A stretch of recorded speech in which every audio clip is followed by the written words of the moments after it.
Here at the BQN Network, we support and express solidarity for all of the writers and actors that have brought us the stories we passionately speak about.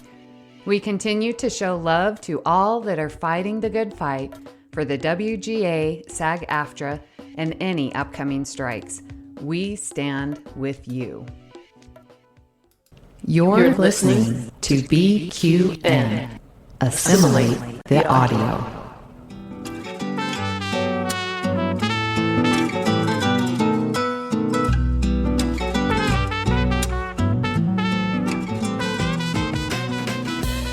Welcome to Cinema Z, a film discussion and review podcast on BQN. We're here to showcase the films you probably missed but should definitely check out. From independent and obscure to art house and absurd, each episode will gather perhaps a cocktail in hand to discuss it all.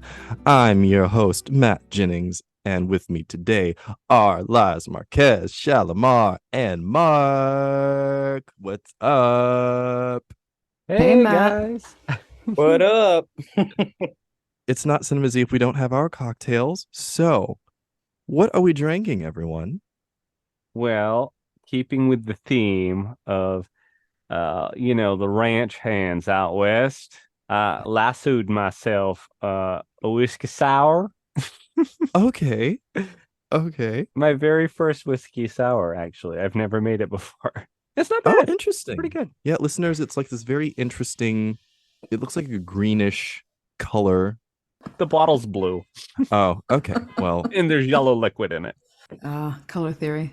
That sounds delicious. I'm a little jealous. Usually I do whiskey, but this time around I am drinking a giant mason jar of water. So at least it's big. right. In theme. That's what I say about Andy. Anyway, Oh my word. Listeners, we are off to a great start today. So, Laz, what do you have? So, for the horror fans out there, I am being, as usual, the sober sister Cece Cooper, who is portrayed by Sarah Michelle Gellar in Scream 2. So I am drinking water. That way I could help my sisters out just in case they get too drunk. Iconic. Laz is actually recording this podcast in the nude this week. So I am. Yes. Also, like with a Sarah Michelle Gellar wig on. Just I love it. For posterity. I love it. I love all of it. Listeners, I don't know, maybe this drink is on theme. As you know, I usually make my stop at the 7-Eleven or the gas station and I get my trashy wine cooler. So today I have a lovely Jack Daniel's Down Home Punch in a can. Very on brand. Wow. Love This is it. it is very on Sounds brand. good. What does it taste like? I don't know yet. See, the thing is, I thought that I brought a straw on before we started recording because I'm afraid to just drink it straight from the can. And now I don't know where the straw is, and I'm afraid to open this and to start drinking it.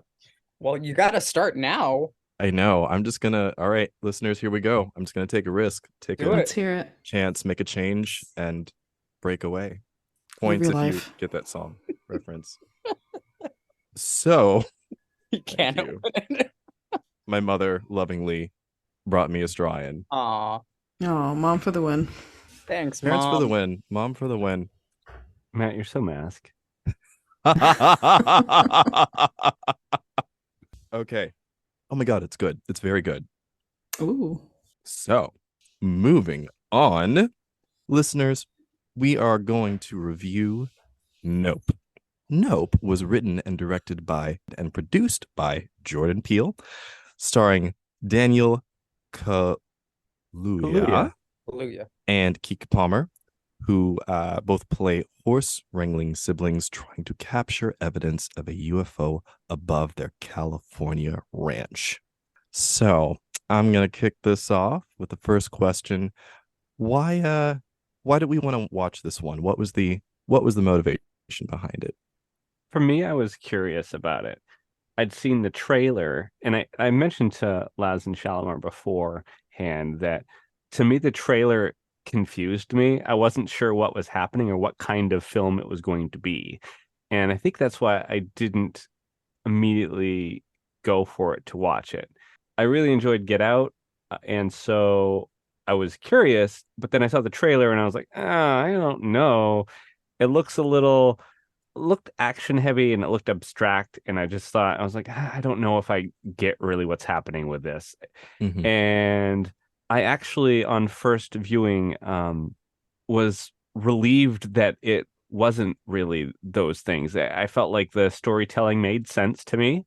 It wasn't like as abstract as I was expecting, and I followed it well. I feel like it wasn't as action heavy as I was expecting. There was action, but there was so much space, which our listeners are now realizing that I really appreciate about films. I like the space to breathe, to be with the characters, to hang out with, to get to know them before they get terrified. So it had that in this film, and really good dialogue. The dialogue made this film. It brought in some light elements, some reality. It grounded it some reality. So my first viewing, I was blown away and glad that my initial impressions by the bad trailer were not met. It was actually it was better. It was much better than I was expecting. I enjoyed it quite a bit.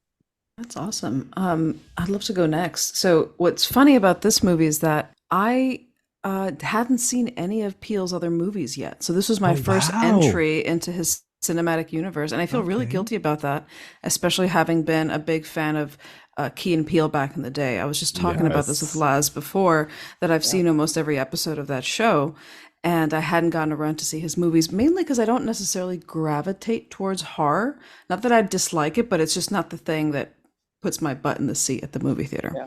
That being said, I think to Mark's point, the trailer was very confusing. And having seen the movie now, I don't know what kind of trailer you could possibly put together for this movie, because even though it's that's a good point.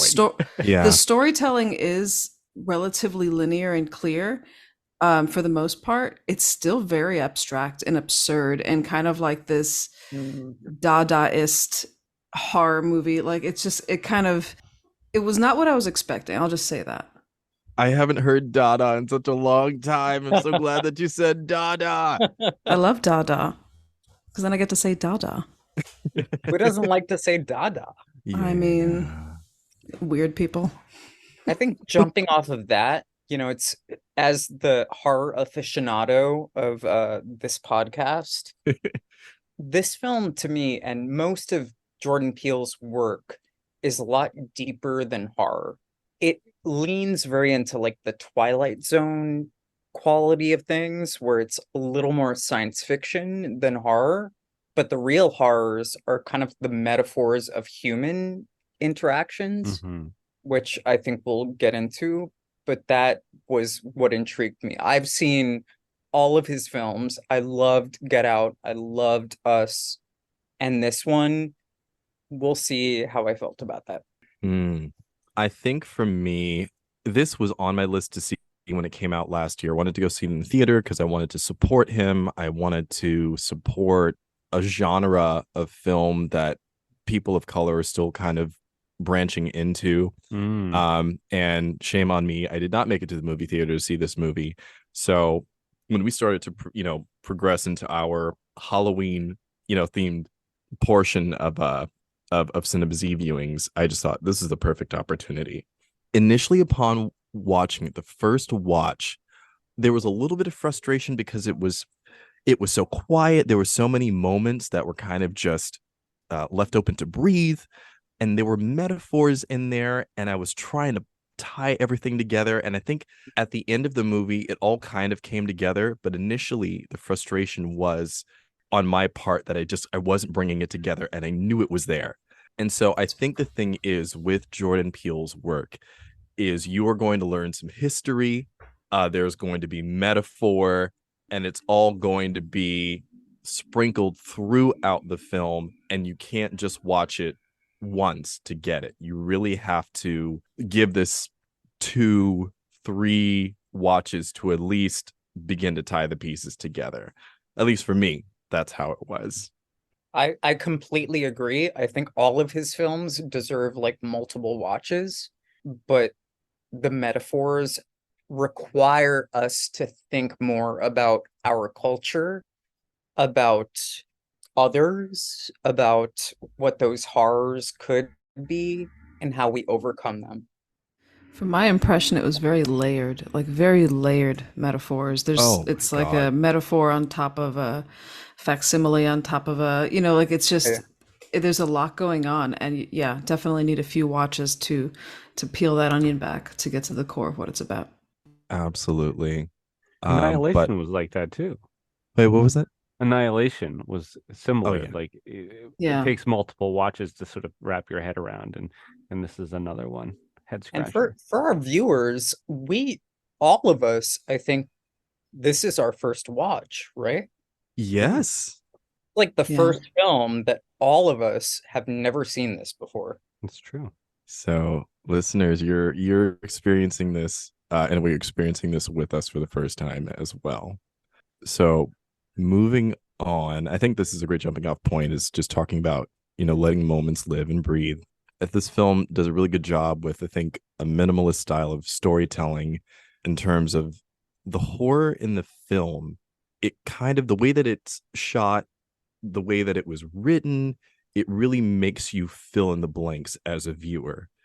Like you don't see a big ugly monster for the majority of the film. You don't see a big ugly monster. You don't see a lot of gore. You don't see a monster with like 10 eyes and 10 legs. You kind of see the after effects of the horror, if that makes any sense. You see what happens afterwards, and your mind is kind of left to fill in the blanks of, well, what happened? What's going on? How were these people being killed? What is this flying saucer? At first, you think it's a flying saucer, and I'll get to what I thought was really clever about that as well. But I love how this movie made you fill in the blanks. So, was there anything that stood out to you guys in that vein? I gotta say the sound engineering. Oh, Oh absolutely. my God. The sound, so a couple of things. The sounds of the random things falling from the sky, like the pennies and the keys and whatnot. So just the sounds, right? So that had me. And like there wasn't dialogue at that point. You were just listening as the viewer of the movie, listening to the stuff fall and hit the roof of the house and whatnot. And then another part was the storm and the rainstorm, the torrential downpour, and you're hearing the sound of the rain hitting the truck. And there was this beauty to the not only the sound, but the convergence, I guess, of the sound and the cinematography, where you're seeing blood drip down the windows as well. And it was done in this beautiful sort of poetic way where, yes, it was gore, but it was hauntingly beautiful as well. It was Yeah, I Yeah. don't know. The movie Yeah. had a lot of moments like that for me that stood out where it was both terrifying and grotesque, but also there was beauty to it. Which listeners, you got to watch the movie to understand. But it's a Well, it's beautifully shot. It's almost like a Mhm. Western. You've got like the super wide camera, and you've got these beautiful vistas, and it's just very well shot and very fantastic visual storytelling and like juxtaposition of things. For instance, there's a scene where they're trying to lure the UFO, and they use these little wacky waving inflatable tube men, and Yeah. it just cuts to that, and it's not even, it just makes you laugh but also think, and you're like, what the hell is going on? And it's this field, this endless hills, sunlit hills with all these tube men in different colors, and it's just such a juxtaposition of these tube men and this vista that is out of a Western. But I wanted to jump back to what you were saying, Mark, about the audio, because there was another audio aspect that kind of blew my mind, and it was the sound of the wind, that you would hear howling, but it was not Yeah. really just the wind, it was the screams Mhm. of what was going on up there with that quote unquote UFO. And I was actually doing a little bit of research into the sound of how they made that. And it was a mix of, they'd have people scream as if they were on a roller coaster, and then they'd have them scream as if they were being like stabbed to death. And then they layered those two sounds together, and that's how they got that sound, which is fascinating to me, because when you hear it, it is kind of like a roller coaster, but then there's this undertone of like terror and fear that is just so brilliant in terms of storytelling with sound. And in regards to like my first impression of this movie with the sort of minimalist style of storytelling, and I don't know if I'm off point here, but it just reminded me of like an M. Night Shyamalan parody. Now, I know that's not what he was going for, but that's what popped into my mind. So that is kind of some of the standout things for me. I think, that the scream, again, like with that going in the minimalist vein of the discussion here, the screams were also not so over the top and like blood curdling. Like what you hear a faint noise, and sometimes there's something scary about just a faint hint of something. It jogs your imagination, and there are moments where the characters are like, do you hear that? Do you hear something? Yep. And yeah, because it blends with the wind so perfectly. It was masterfully done and incredibly effective. I think there's something interesting to be said as well. Like in our last episode, viewers definitely watch or listen to our Annihilation episode. The screams utilized in different ways, right? So in this film, it's with the wind, it's with, certain, context. In Annihilation, you hear screams in a very different way through an animal sound. So like subtlety in horror is incredible. It really is. And it's also like, this is slightly off point, but I do have to say, listeners, it's very interesting that I think without really consciously making the choice, each of us has picked a film that is kind of in the same vein and in the same style.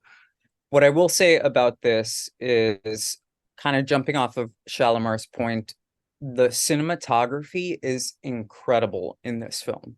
And something when I was doing my research that I had no idea about was Hait van Hoytema. I'm butchering that name, is the cinematographer, but he is the go-to for Christopher Nolan.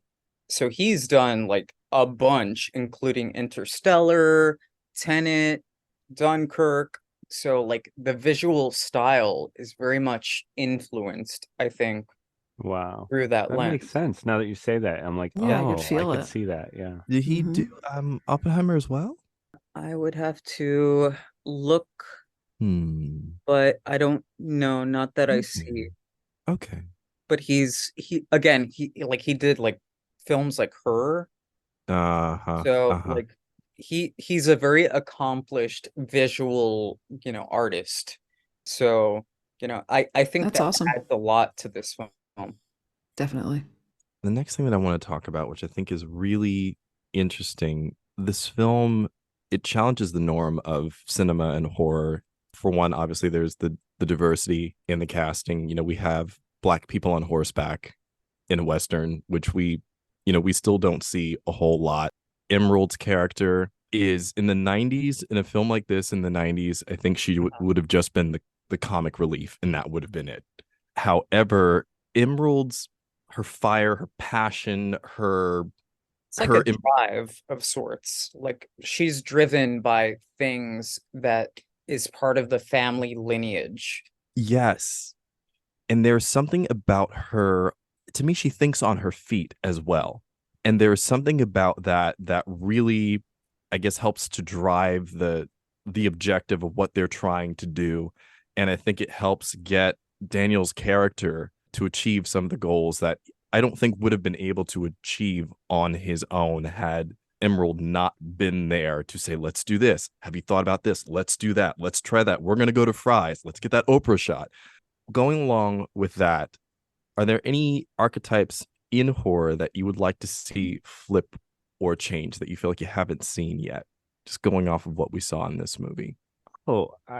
Listen, most genres of films, throughout all of cinema, are like, here's white people doing this. Here's white people doing this. Here's, well, not only just white people, but here's straight cisgendered white people doing this, right?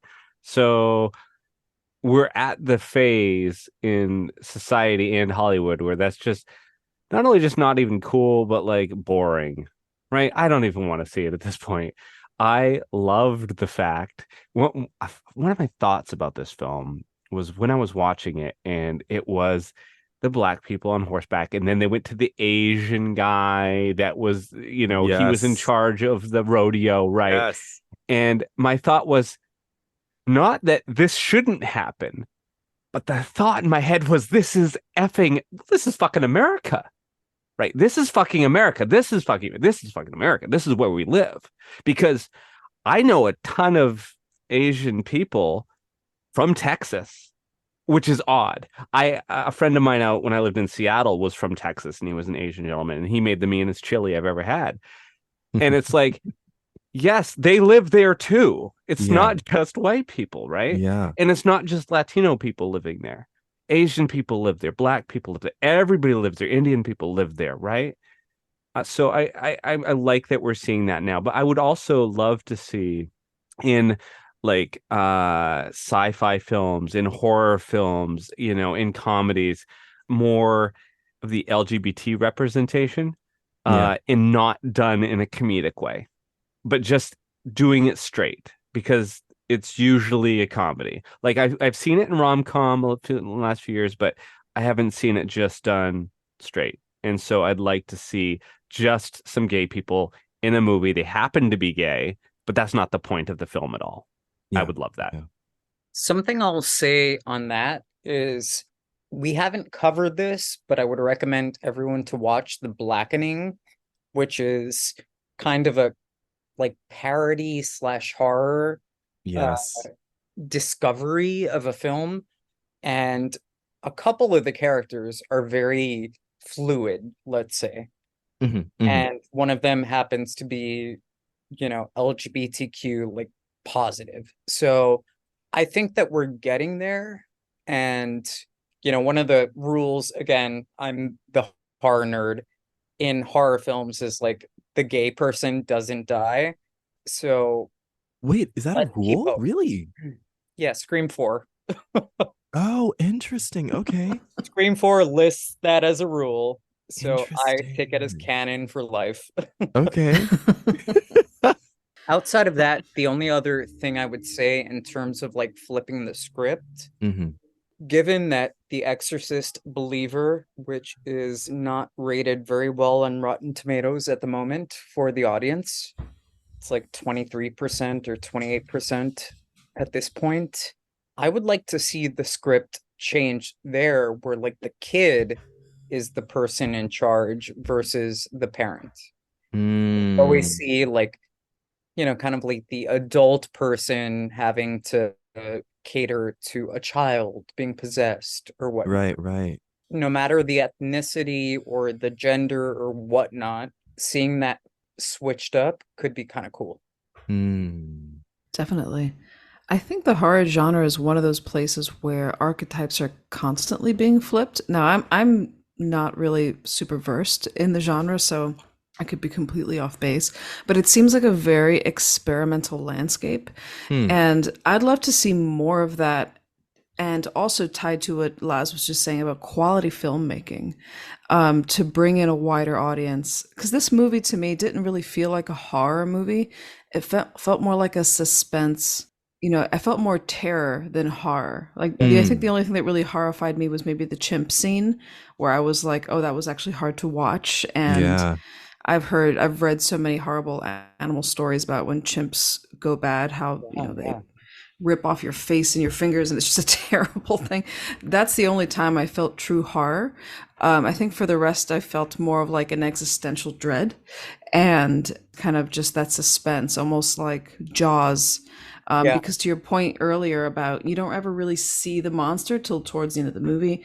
And I think that to me was kind of how I felt about that movie, that it didn't really land in the horror genre in my mind, traditionally speaking. Right. And I think that's great, because I do love the notion of horror being mixed with other genres. In this case, horror and perhaps a little sci-fi, perhaps a little comedy, but it still was a very serious film. And also definitely love the sort of flipping of the races. Like you said earlier, you'd expect it to be white people running that ranch and Right, perhaps not the Asian cowboy. And, but I think that makes it more interesting. It makes it more layered. It makes you wonder, how did these characters get here?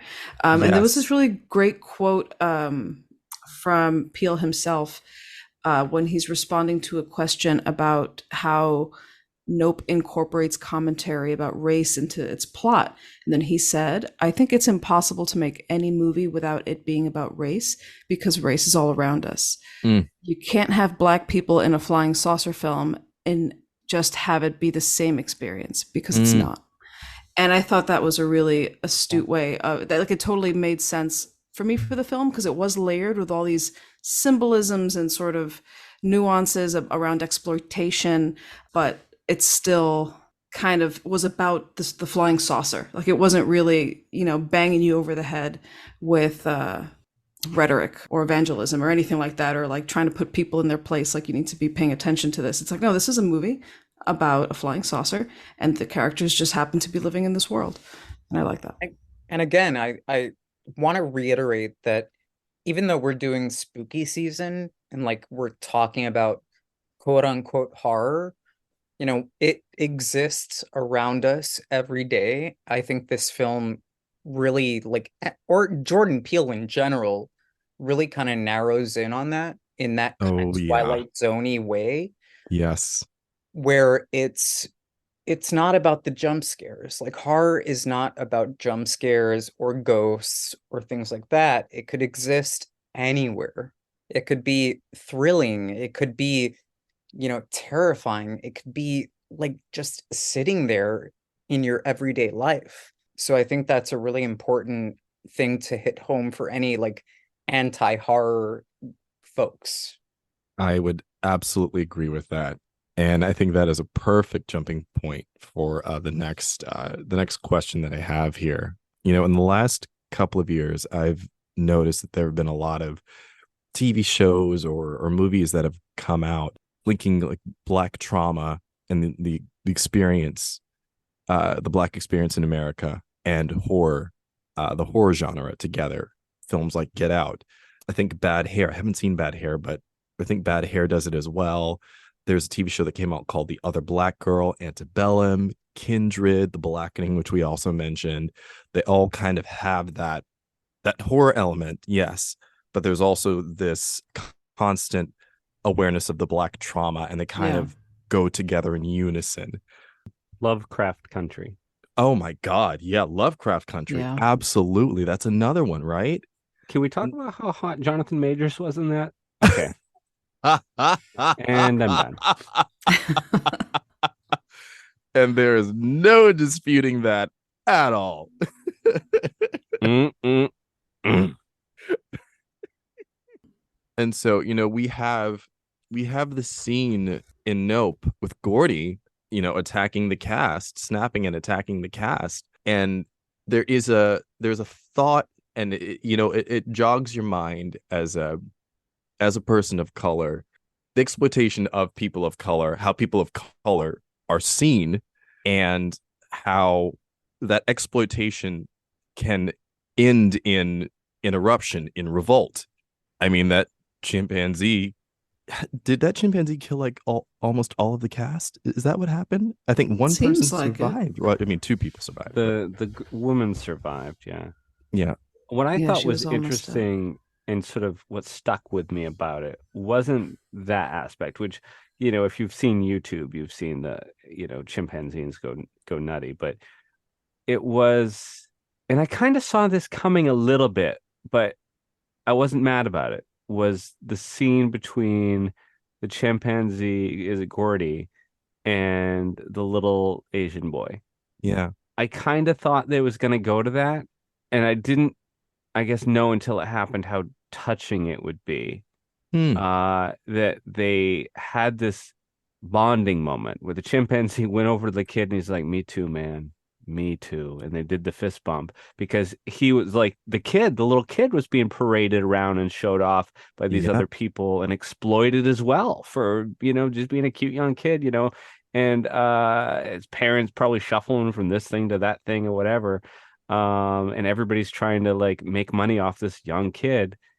And the chimp came over and was just like, yeah, man, me too. And the chimp gave him a fist bump, and that's when it ended for him.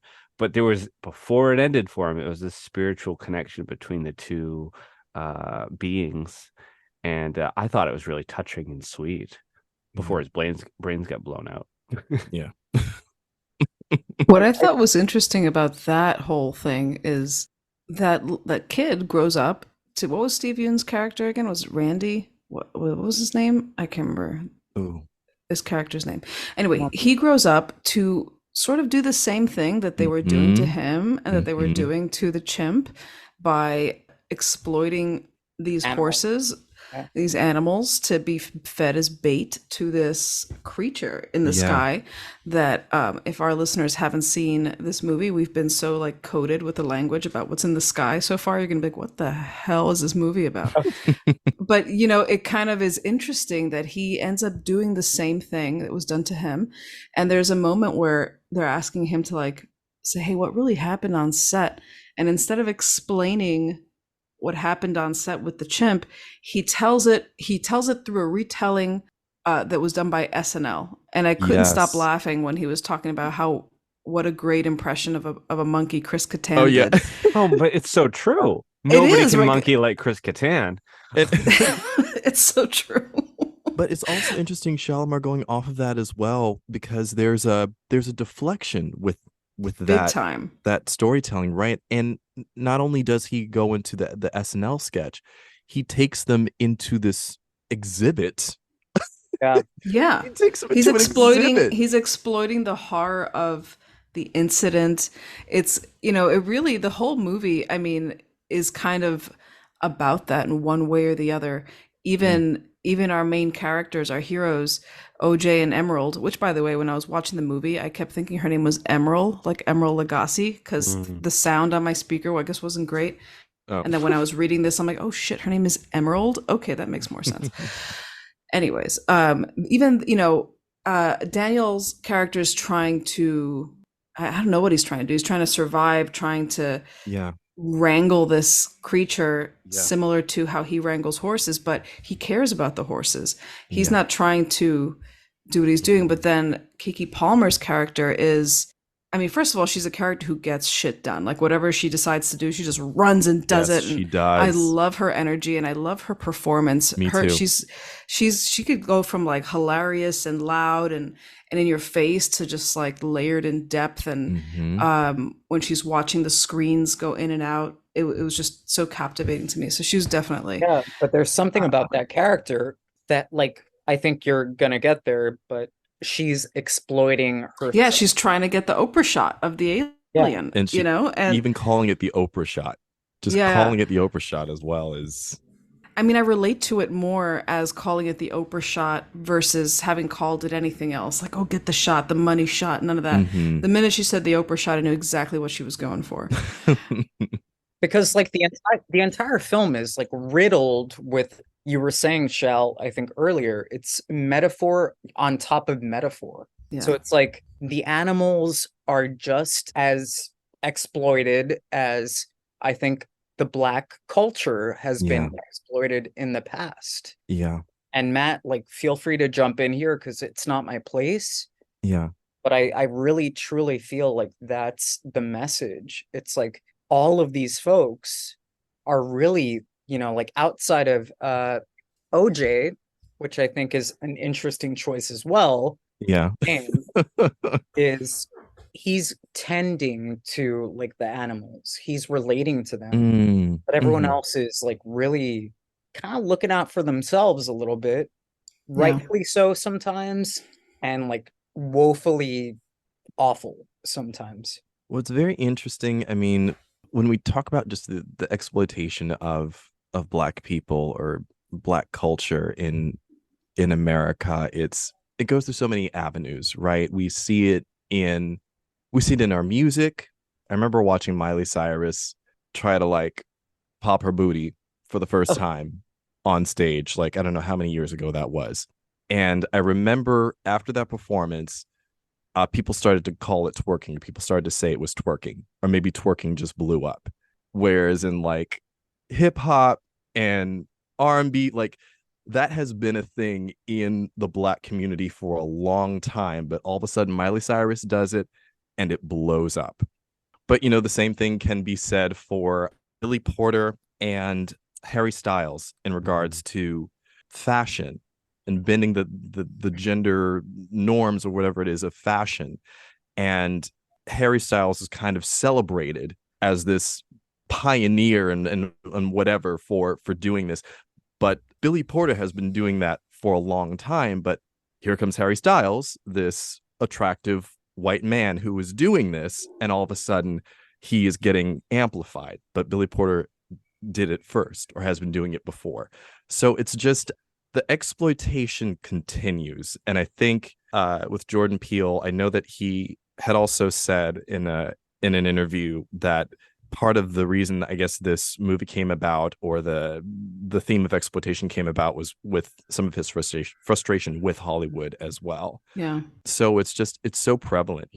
And the way that these characters handle that differently. Casting Stephen Yeun as the cowboy character is intentional. We're not looking at him as the white man. Right. At him as one of us in a weird way, culturally different.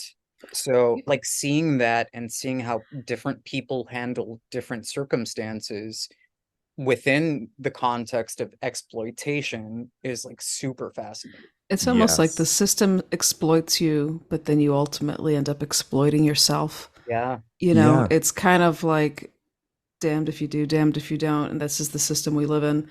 And it's very, very layered. Again, it just goes into that. Layered. And it's so deep that you could unpack it for days. And one of us said something about survival, right? Yeah. Yeah, survival. And it kind of comes down to survival as well. And you're kind of pushed to that place. And that leads me into my next question here, the second part of this question. Do we think overall there is a link between horror and the experience of marginalized communities in America? Oh gosh, for sure. I think, horror, like I was saying before, really exists in our everyday experiences. Some people decide to either face it or run away from it, just like in a horror film, right? It's right. Run out the door or up the stairs. So I think that what's brilliant about Jordan Peele's work is that it's really about facing those fears, or having the audience face those fears. Like they're not, like low budget indie films. They are, mid-budget films that people are really interested in. So I think the fact that he has brought audiences to see what the Black experience is within the metaphor of sci-fi or horror is super important, because even as a Latino, like I don't have that yet, but seeing what Jordan Peele has done is like so incredible. Like it honestly, like I'm on the verge of tears, because I think what he's doing is monumental. It and really I hope that continues. I totally agree with you. It is, Shalimar, you said something about it as well, as horror kind of being a vehicle to blend genres and meld things together. And I think what Jordan Peele is doing with that is he's finding an in and an access point to establish dialogue about things that we still don't want to discuss in this country in regards to race. And he's doing it through entertainment, and he's doing it very well. So we're going to move on to the director's cut segment.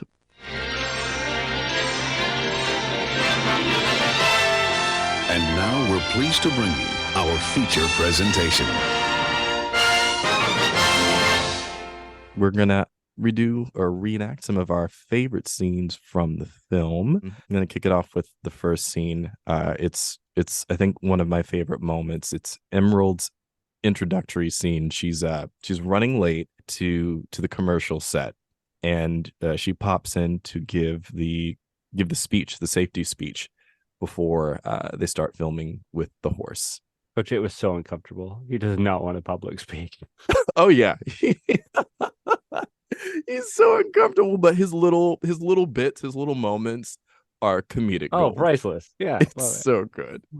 I'm gonna cast myself as Emerald because I really want to be Emerald. I'll do both. It's like a one-liner. I'll be OJ. All right. Action. Hey yo, oh excuse me, oh coming through. Yo, thank you. Sorry. Safety meeting.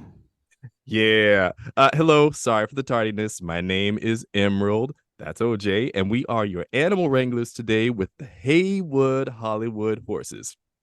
Now, did you know that the very first assembly of photographs in sequential order to create a motion picture was a 2-second clip of a black man on a horse? Yes, it was. Yes, it was. Now, some of y'all know Edward Muybridge, the grandfather of motion pictures, who took the pictures that made the clip. But does anybody know the name of that black jockey that rode the horse? Nope. Nope. The first ever stuntman, animal wrangler, and movie star rolled up in one, and there's almost no record of him. That man was a Bohemian jockey that went by the name of Alistair E. Haywood, my great-great-grandfather. Great. There goes another great-grandfather. But that's why up over at Haywood Ranch, as the only black-owned horse trainers in Hollywood, we would like to say, since the moment pictures could move, we've had skin in the game. Let's discuss some of the safety precautions while we're on set, shall we? 1, please refrain from loud noises, sudden movements, and keep your cell phone ringers off. That'd be appreciated. 2, if you see something that looks unsafe for anyone, please alert myself, OJ, or your next in chain of command. And 3, let's have a great shoot. And I'm Emerald Haywood. Also, I act, write, direct, internet, fashion, VFX, motorcycles, baby. And I make grilled cheese. I make a mean grilled cheese. If you're looking for crafty, I'll be over there. Cut. That was amazing. That was great. I love that. Can everyone hire Matthew Jennings for anything? Definitely. That was I'd hire so you. good. One of the things I love about this scene too is we had talked earlier about the name of the character as OJ. How uncomfortable was that white lady when he said his name was OJ? Oh, She just, my God. ooh, that look.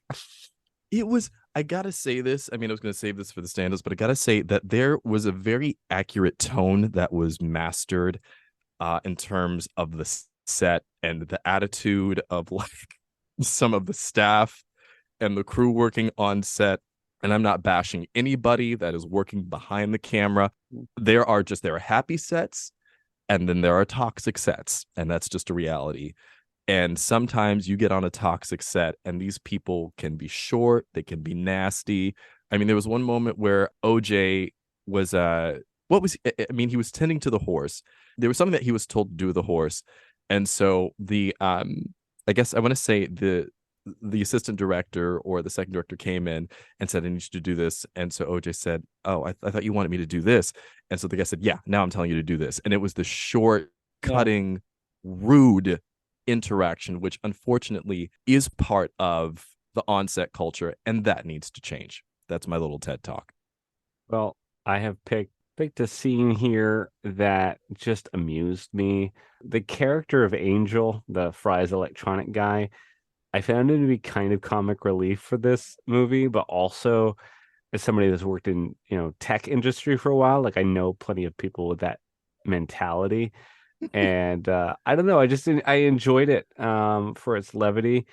So I picked the scene where he's coming to help set up the security cameras, and he already is a little bit suspect anyway, and I think he has a little bit of an idea what they're doing, and it just gets more apparent throughout the conversation. So I want to be Angel, but also OJ is here and Emerald, so those spots are available, whoever wants to take them. Well, I could do OJ again because I kind of want to hear Matt do Emerald again. So. A little selfish of me, but that's what I want. Right. Action. Damn, I didn't realize you were this far out. Mm. I don't mind, though. I smell of horse shit and fresh air. Woohoo! Whoa, don't do that. Don't yell like that. Sorry, And sorry if I was a little down this morning. You were fine. I just got out of a 4-year relationship. Yeah, I know it's fucking cliche, but I thought she was the one, you know? Is this going to take longer than an hour? This? Yes. I'm going to pop out. Where you going?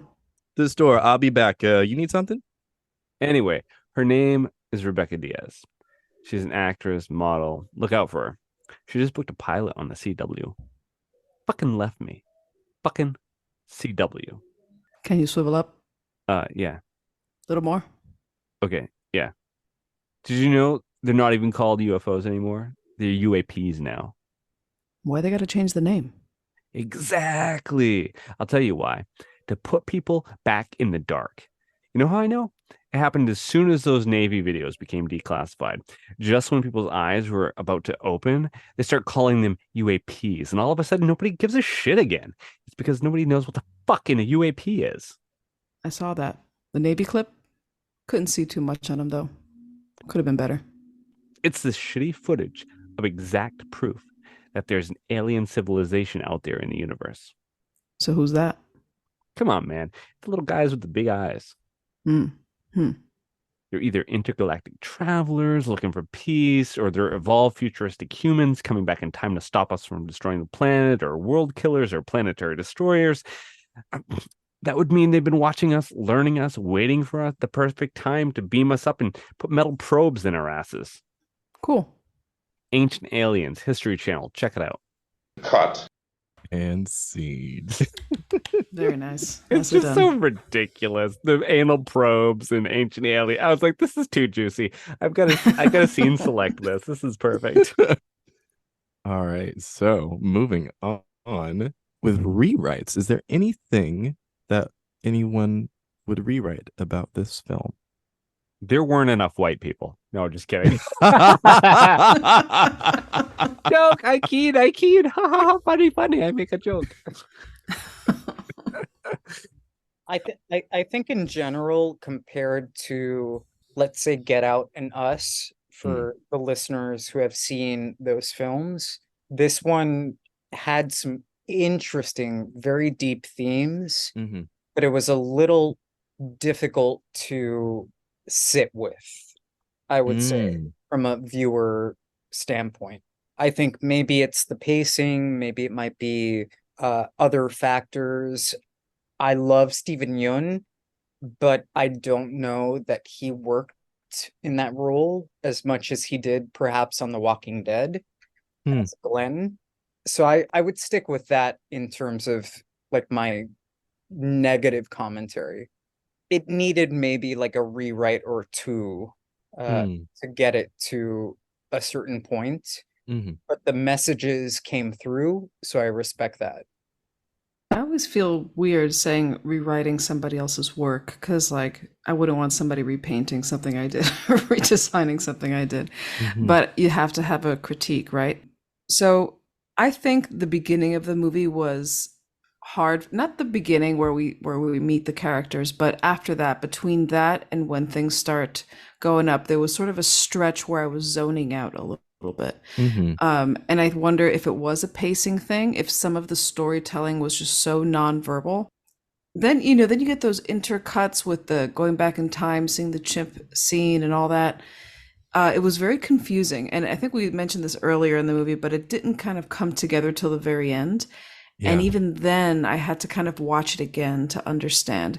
Now, there's nothing wrong with that, but I do think it could have been maybe a little, no pun intended, alienating for certain audiences, because it's such a dense meatball, wrapped in this like yummy, crunchy crust, that it's kind of hard to get through sometimes. I think if you're not just, this isn't your genre or this isn't your director, you have to pay attention, really close attention to get something out of this movie, because I think if you zone out or you get distracted, you're absolutely not going to know what the fuck is going on. Oh yeah, you zone out, you missed it. Yeah. 100. Go ahead, Mark. Yeah, I was obviously joking earlier. If I were to change anything about it, there's not much I would. I think that this movie was another one like Annihilation that sits really well with me pretty much on all fronts. listening to Shalimar talk and thinking more and processing more about the scene with the chimpanzee, I would say it kind of takes you out of the main story in a way that I still, I've seen it a couple of times now. I still don't get how it connects to the main story really. And so maybe I need another rewatch to get it, but it's a little too abstract. But with that said, those, like I said, the scene between the boy and the chimpanzee after the mauling happened, Yeah. I think was a great scene to watch, right? To see the two beings interact, I think was a really special moment. And I don't know if I'd want to lose that from the film, but it didn't make sense to me, but it doesn't mean I didn't like it. So we'll leave it the way that it is. Something I wanted to add, but it didn't really like fit in during our conversation Yeah. is I would like highly recommend Spike Lee's Bamboozled, which is a film that really explores like how Black culture was exploited. And I saw it in college, not even like consciously like was looking for it, but a teacher was like, we have to watch this and you need to write a paper on this. And it's before, any sort of cultural sensations in me were really lifted. And Yeah. it's really important and really connects to this film in so many ways because it's like you see how, again, America and Americans have taken Black culture, did it back then, with blackface, unfortunately, Yeah. and then decided to turn that into terrible circumstances in our country. I just wanted to highlight that because we are a podcast that talks about films that are underrated or indie. So I would definitely check that out. No, absolutely. Thank you for that. I think for me, I was kind of on the train with what Shalimar had said about the first hour of the film. It was the pacing that was kind of slow. There was so much space. I mean, again, I know that I had said that a lot of these moments are so open, they kind of let you breathe and you kind of have a minute to see what's going on. I'm almost afraid to take anything out of the movie because to me, it is such like a dense meatball, which, oh my God, sounds so good right now. I'm so hungry. Me too. It is dinner time where I'm at. It's like to take anything out, I don't want the rest of the piece to come apart. There's so many pieces to this. I don't know if I would take anything out. Maybe I would speed things up a little bit, but take anything out, I don't think so. All right. Well, moving on to standouts. I want to just again reiterate whoever does like the background people for this, the sound engineers, highlight to them, cinematographer. Obviously, we've mentioned that he was great, but those things to me make the film and make me want to watch and rewatch. Like I love being in the film with the characters, and it's those type of things that put me in the film with the characters, and so that's what I loved about it. Standout for sure for somebody who has to lead the charge on everything in this production, Jordan Peele, hardcore. Because he has to make sure all of these parts are working to bring a message to us. And I think that he continues to really, to mass audiences, bring like such content that all of America should be watching. So even if he's moving the needle a little bit, that's enough for me. So Jordan Peele, rock on. I definitely want to echo that because this movie, I mean, there's amazing performances, Keke Palmer and Daniel Kaluuya and really everyone, but how do I say this? The fact that it's just so layered and so dense with all this symbolism and metaphors, and there's still a cohesive, entertaining story that came out of it is really impressive because it's the details, like down to the name of OJ, to the specific history lesson that they're teaching, to that little moment on set where that guy is super rude, to the fact that it's a chimpanzee and you have Stephen Yeun, this Asian guy, as a Western in this chain of exploitation and self-destruction.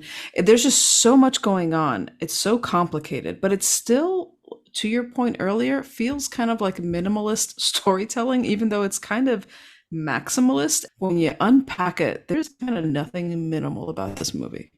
And I like that. Yeah, I would have to agree. I think for me, well, this is more of a performance thing. I've seen maybe 2 films that Keke Palmer has done, and this is my third, and I'm on the Keke Palmer train now. Like I always was. Like, you know, I see her on Instagram, on TikTok, like, you know, YouTube. I see some cute little videos here and there, just funny stuff that she's done.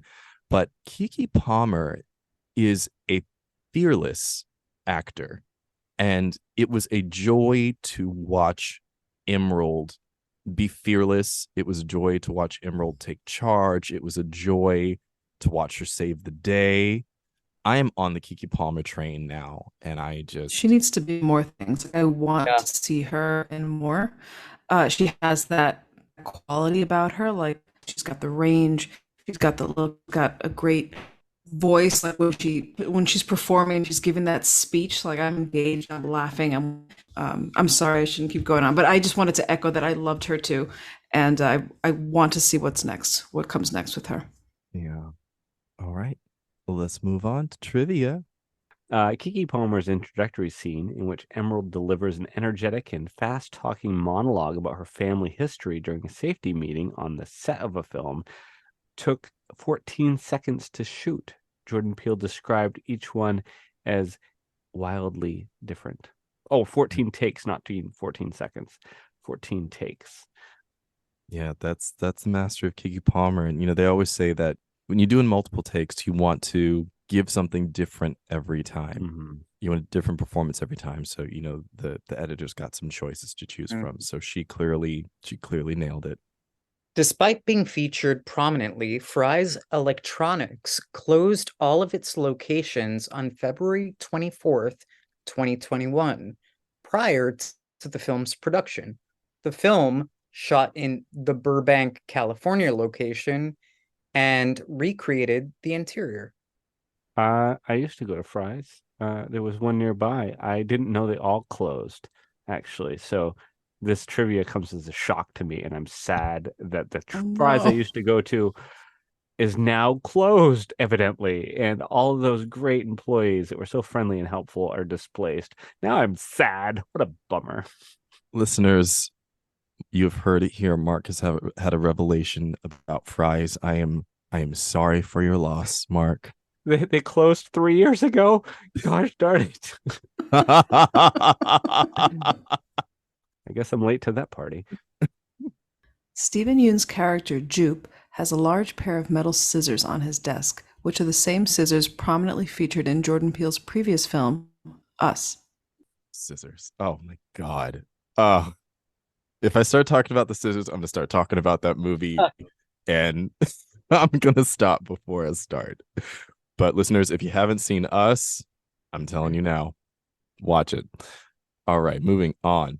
Jordan Peele cites King Kong, the 1933 King Kong, Jurassic Park, Close Encounters of the Third Kind, Signs, and The Wizard of Oz as influences on the film. He considers these films as examples of addiction to spectacle, a major theme in the film. Oh, I get Close Encounters vibes for sure. I totally see the Signs vibe. That must be why I immediately thought M. Night Shyamalan when I started watching this movie.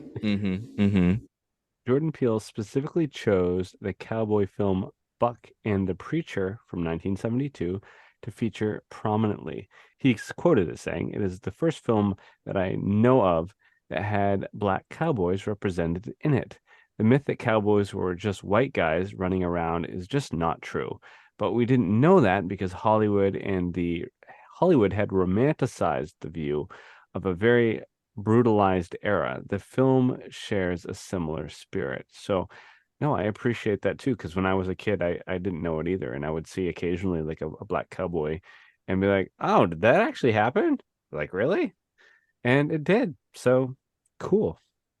And then lastly, this is the first horror, quote unquote, film to be filmed with IMAX cameras. I would argue this is not a horror film. I think it's a lot deeper and more sci-fi. But that does make me regret not seeing it in the theaters. Oh, me too. Oh Same. So man. thanks for making me feel sad now. We're Mark had the revelation about fries. We are realizing that we missed out on a beautiful IMAX experience. The lesson learned here, everybody go to the theaters and support films that you like or genres you like. That way we can still go to IMAX and watch these things on a large screen. It's This is true. important. It really is. And support your filmmakers as well. You like their work, go and see what they're doing. So I guess my final thoughts are similar to what I've been saying. I think it's an important film to watch. I don't know that, again, it's horror as much as it is a commentary on Mhm. culture. And I think it leans a lot more into sci-fi. As we spoke about earlier in the conversation, we think horror and we're like, oh, it's got to be Jason or Freddy, like stabbing people or something like that. But Jordan Peele, amazing, and I've loved all of his films. I was curious, Matt, what you think, having seen his films, which really hit home for you the most out of Get Out, Us, and Nope. Honestly, I think for me, the two that hit home the most are probably Get Out, especially since listeners right now, full disclosure, I live in Orange County. And, I'm pretty sure I've said it before, but Orange County is a very conservative city. I've had some bad experiences here over the last couple of years that haven't been so great. And it's right out of a horror film. So I'd say Get Out. And I will also say that I think this movie as well, in terms of the exploitation of people, the exploitation of people of color.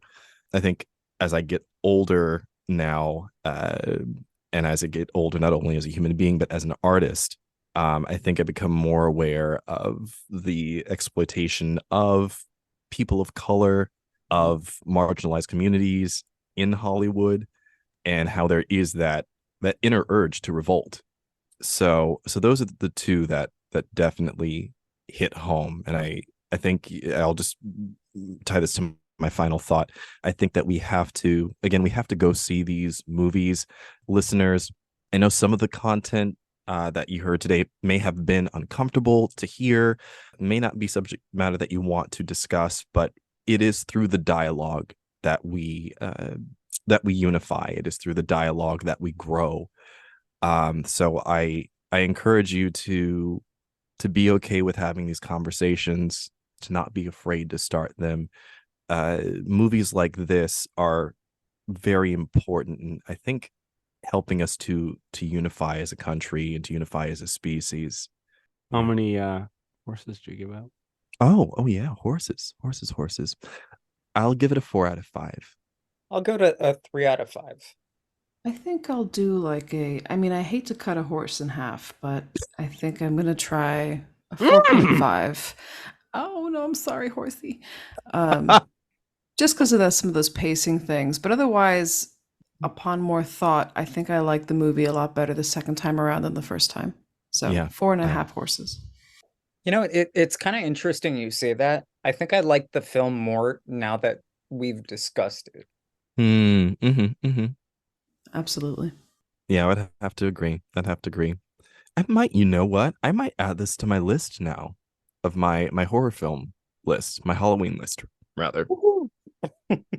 Well, I watch a lot of older films.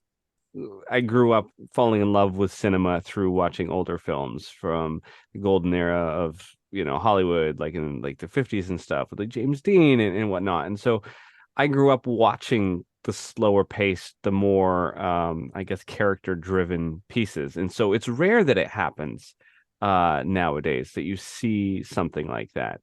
And that's why I was so appreciative, when we got to do Annihilation, because it's like, oh yeah, here's a film again where getting to know the characters. You're getting to exist in the space, and it's not all about spectacle, right? And it makes you think. It's thought provoking. And here we have another one. So, fuck it. 5 horses. Oh, Wow. Those are some happy horses. I know, right? What shows are on BQN, you ask? Well, here's a rundown of some podcasts you might be interested in. All Good Things, a Star Trek Universe podcast covering all of Trek, hosted by Amy, Mark, Christos, and Kelvin. Bargain Bin Gamer, a YouTube show hosted by Davey, a self-proclaimed gamer who specializes in reviewing and showcasing affordable video games. If you're lost in the Delta Quadrant, check out The Captain's Couch, a Star Trek Voyager podcast hosted by Jeremiah sitting on Janeway's Ready Room couch. Cinema Z, a film discussion and review podcast showcasing films you probably missed but should definitely check out, hosted by Mark, Matt, and Laz. Beam Aboard the Galaxy Class, a Star Trek Next Generation podcast covering all of TNG, hosted by Amy, Joe, Rhea, and Kevin.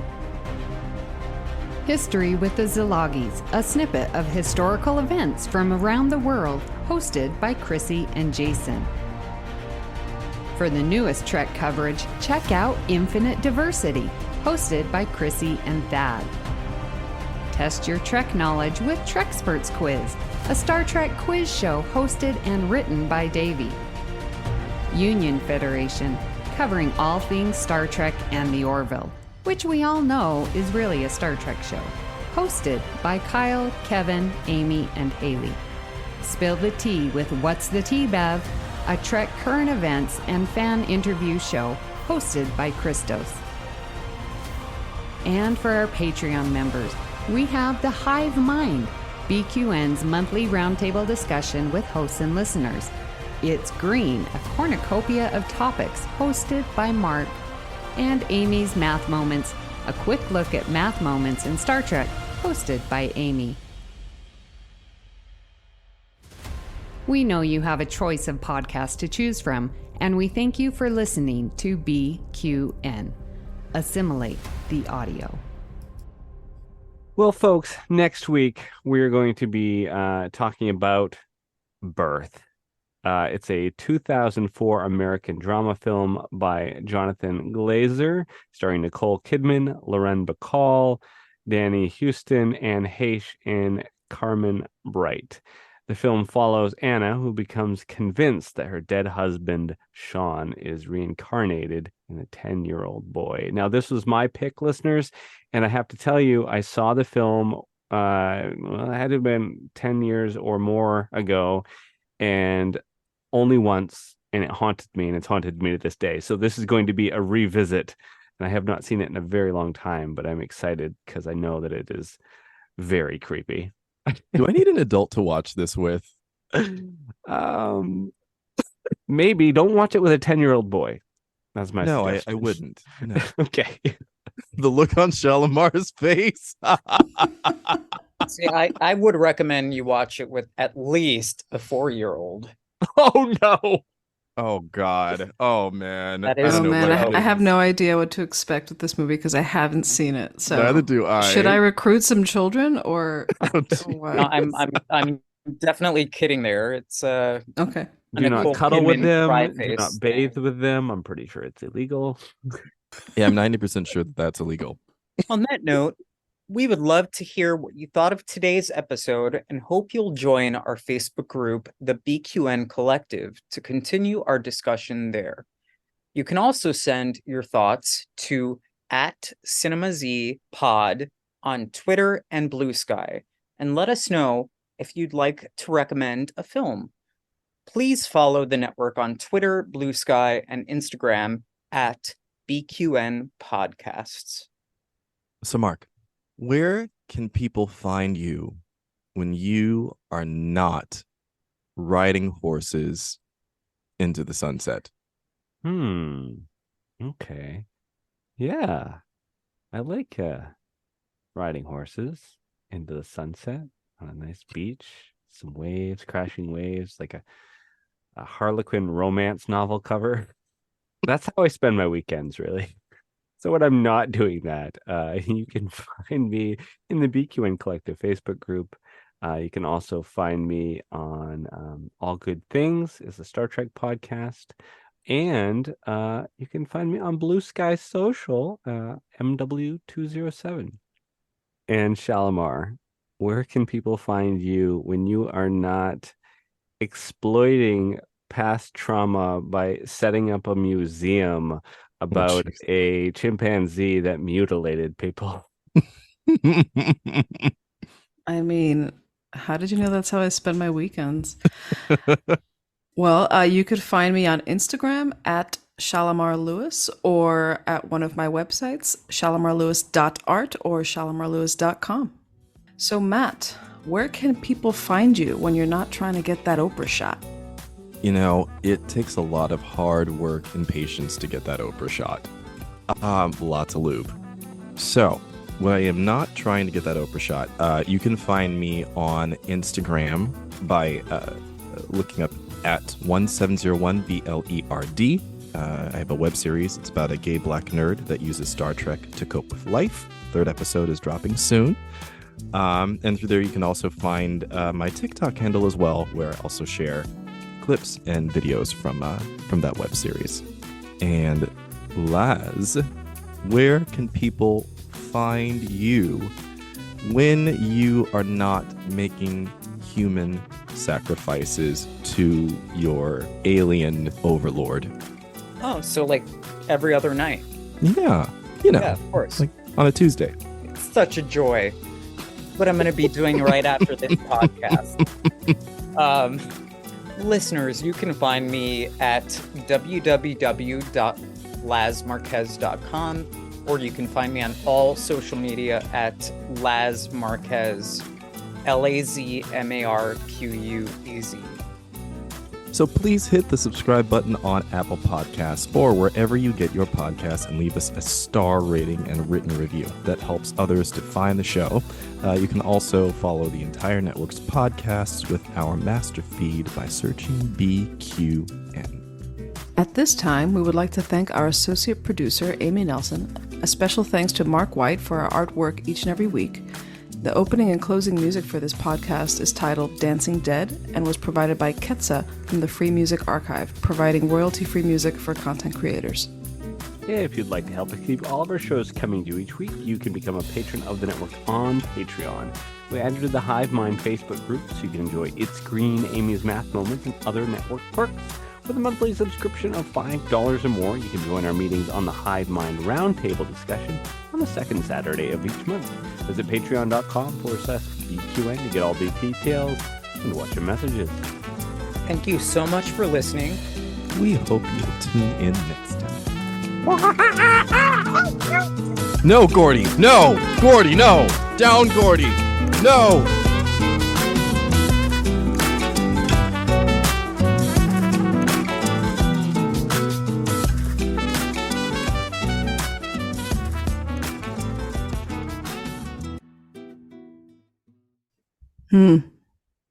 Yep. Cool.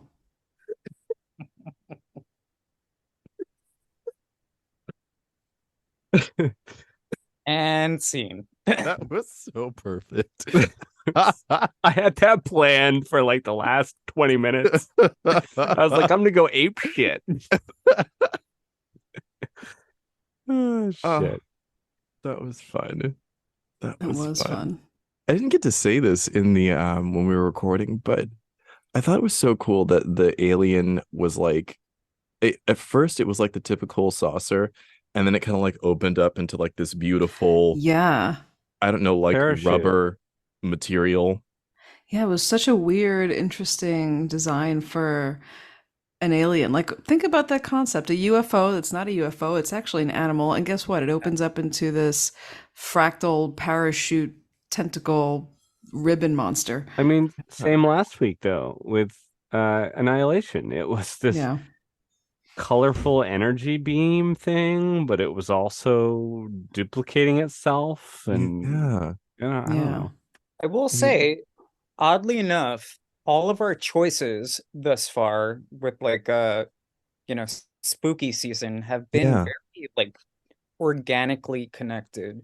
Haven't they Yeah, though? they have. Like, what is that about? I don't know. You Maybe mentioned something earlier, Matt, that what was it that we were talking about, the connected annihilation with Nope, and it wasn't the pacing, there was something else.